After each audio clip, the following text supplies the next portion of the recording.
Mr. Dorsey here. I promise you this is going to be a much shorter video. I'm sorry that last one drug on. I'm not going to have, or dragged on. I'm not going to have it be that long this time. I realized that was way too long, and I apologize. I can't force you to listen to stuff the way that I could if I was lecturing to you in class. But this is, I want to do just the intro segment of topic 21, which is on the Great Depression, and then eventually we'll get into the New Deal, which is one of the answers by our government, our federal government, to the Great Depression and all the problems. The 20s is of course, as you saw, is a time of just an economic boom. Things were great during the 1920s for a certain class of people. At least half the population was doing very, very well. And what's going to happen is that all almost magically disappears overnight, starting in the latter half, the last part of 1929. But let me get there first. Part one that you guys are going to look at is entitled "The Great Depression Begins." Of course, the Great Depression is mainly going to be throughout the 1930s.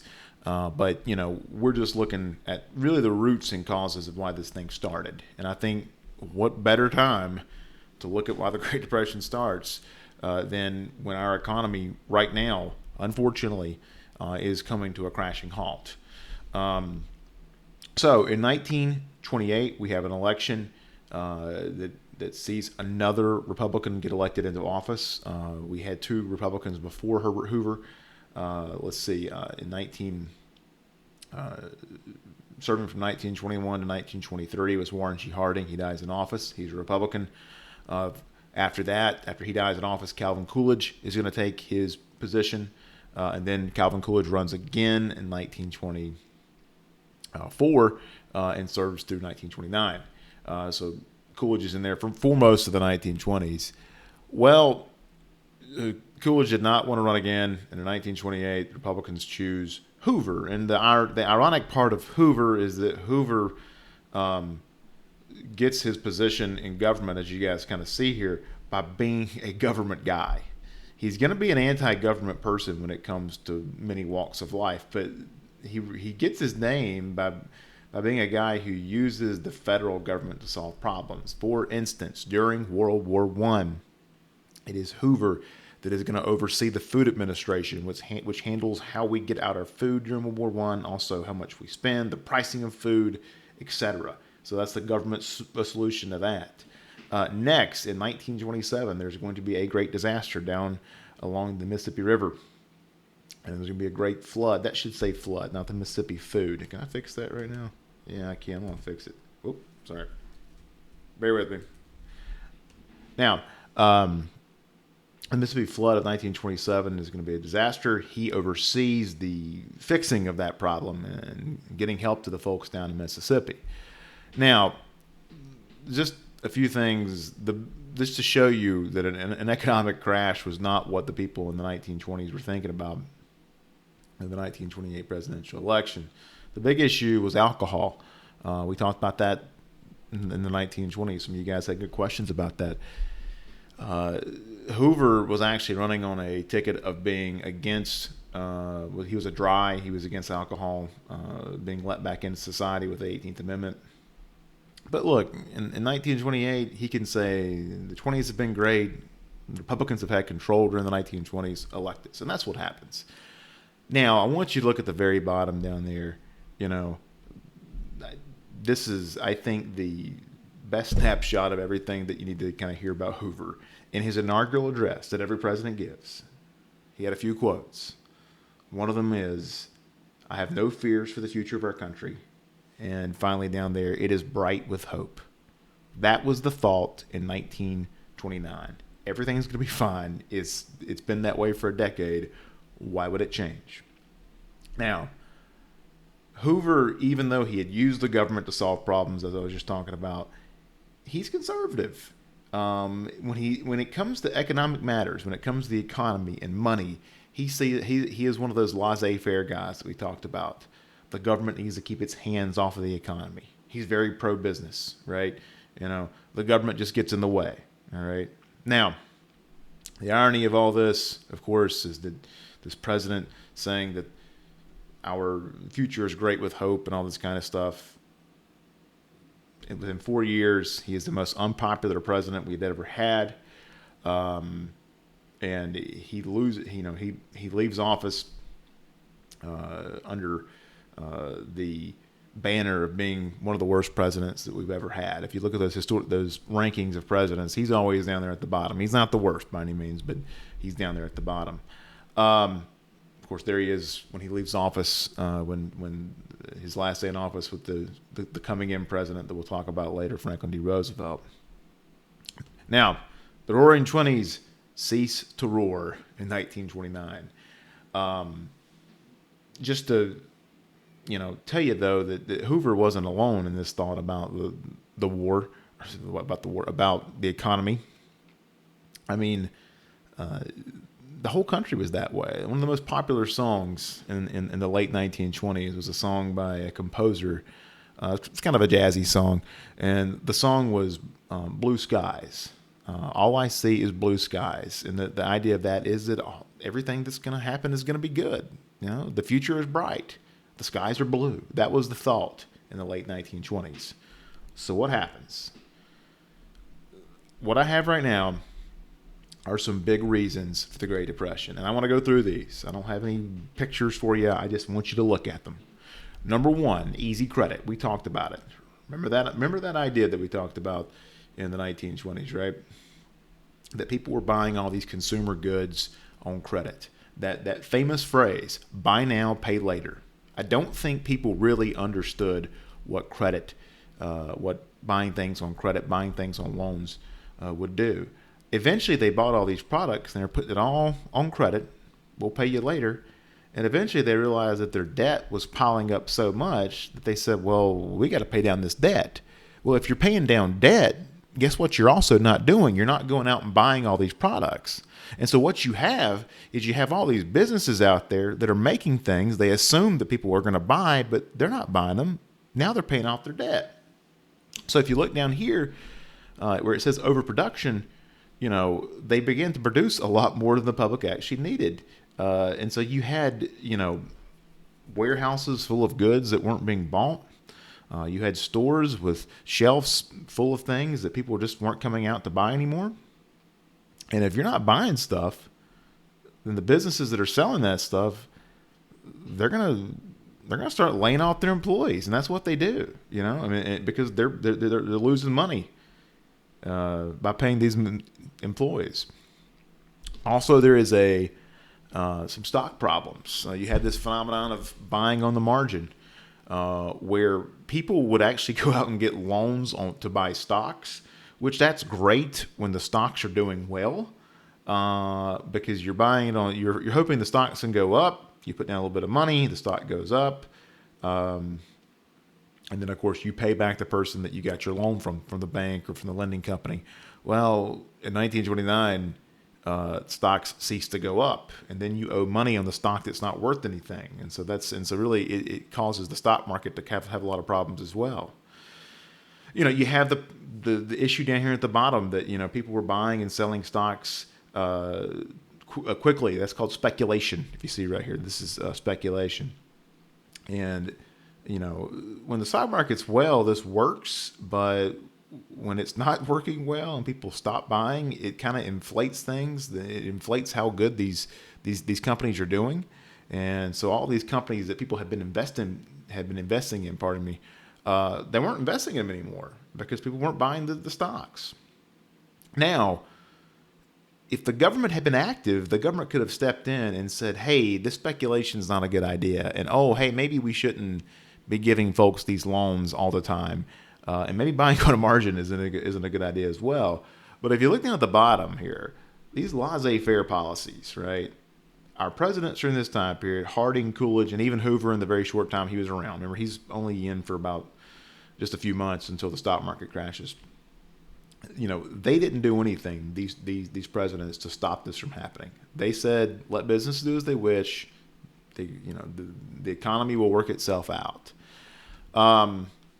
Now, there's a few other things in there as well. I think a big one, the reason for this is that there was an unequal distribution of wealth. If you look up there, as it says, during the 1920s, um, you know, these wealthy businessmen, they were making a lot of money, but about half of the country was not sitting well. I'm not going to say they were in full-on poverty. Of course, there were lots of folks in poverty.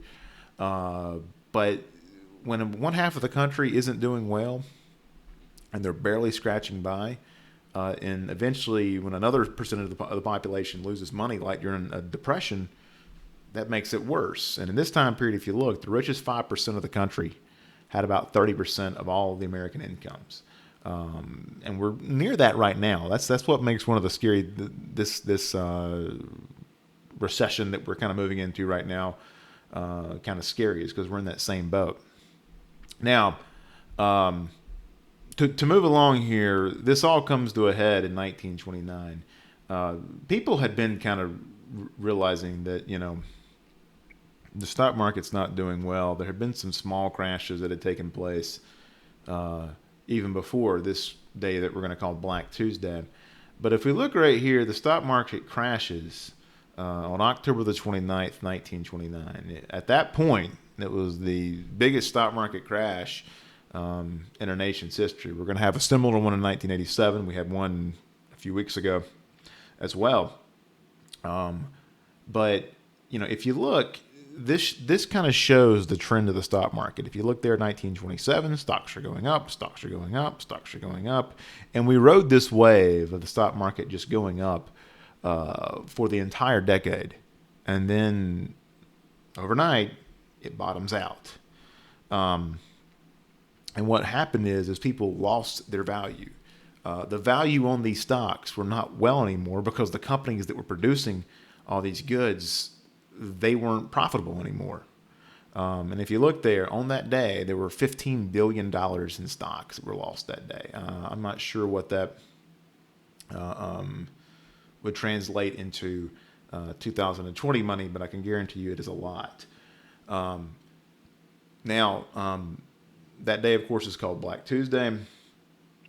This was more or less a sign that the economy was not doing well as well. Things after this actually just progressed and got worse as people lost stock. Corporations let people out of work. Banks are also going to start failing during this time period. One of the things that we have during this time period, and we don't have right now, by the way, I'm going to go ahead and say that's the one thing that makes me feel good right now, is that banks are not as worried, is that, the people, when they see these, what's happening with their economy, they begin taking their money out of the banks, and our economy is based around banking. The fact that if I need a loan, I go to the bank to get it, and if there's no money in the banks for the banks to loan out, then what do? And this chart shows you the bank failures that take place and how much they rise starting in 1929 going through 1933. And that, by the way, that is throughout President Hoover's presidency. And here's the reason that we have these bank crashes, these bank failures. Number one, as you read right there, the banks lent the money to speculators, and then they lost the money. So the banks were lending the money for people to go out and buy stocks, and the stocks didn't do well. They lost their money. Also, the banks themselves actually invested money in the stock market. Well, and of course, in October 29, what happens there? That they lose it. And then what happens is when folks start hearing about this, people start moving into these banks to take their monies out. And when banks do that, they close. You have these phenomena called bank runs. You look on the side there. There's some pictures of some bank runs, people coming in to take their money out. And just to show you down there at the bottom, from 1929 to 1931, over 3,000 banks collapsed. And this is, if a bank collapses and you had your money in that bank in savings, you've lost your money. If we had been in class, I would have showed you a video where a historian talks about this guy. He's a janitor, and he had saved his money his entire life. Every last dime that he had, worked for over the years, he put in a bank. And overnight, after going to one of these banks in New York City, and he banged on the door and tried to get in to get his money out, he lost every last cent. He commits suicide. These are what bank failures can do. Now, to make it worse, trade stops. And this is why I'm not one of these people, even in this time period of, you know, the coronavirus and stuff like that. I'm not necessarily thinking that we should stop trading. Tariffs. We've talked about tariffs, right? A tariff is just simply a tax on an imported good from another country. Well, the idea that we had during this time period was that, well, let's start helping out American companies. So this was a protective tariff. Let's protect American companies because they'll buy from American businesses. And you've heard that, buy stuff that's made in the USA. Well, that's all fine and great. But if we can put a tariff on a good coming from France or Great Britain or China, well, guess what France, Great Britain, and China can do to us? They can also put those tariffs on us. And it raises the price of all these products out there that folks are trying to buy. Yeah, we're trying to, make Americans buy, American goods because the price, because of the tariffs on these French goods or British goods are higher. But the problem you have is that the European nations do the same thing to American goods. And guess what we're doing? We're selling our stuff, just as we do today, to other nations.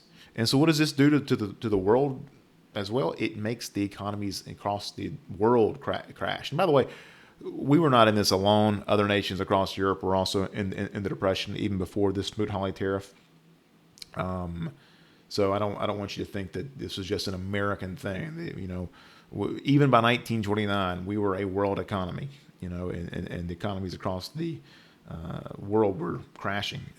Germany, for instance, was one of the ones where it was hurt the worst. Of course, and the person that takes advantage of that is a charismatic dictator by the name of, or becomes a dictator, Adolf Hitler. So this further pushes us into depression. And we'll look at some of the stuff later on, and you'll see in your notes about how many folks went out of business, how many businesses went down, how many employees got laid off, what the unemployment rate was. Unfortunately, projections are we're going to see some of those numbers now, somewhere around the lines of 25%. And that's what it was during the Great Depression. All right. Thank you guys. And I will see you next time.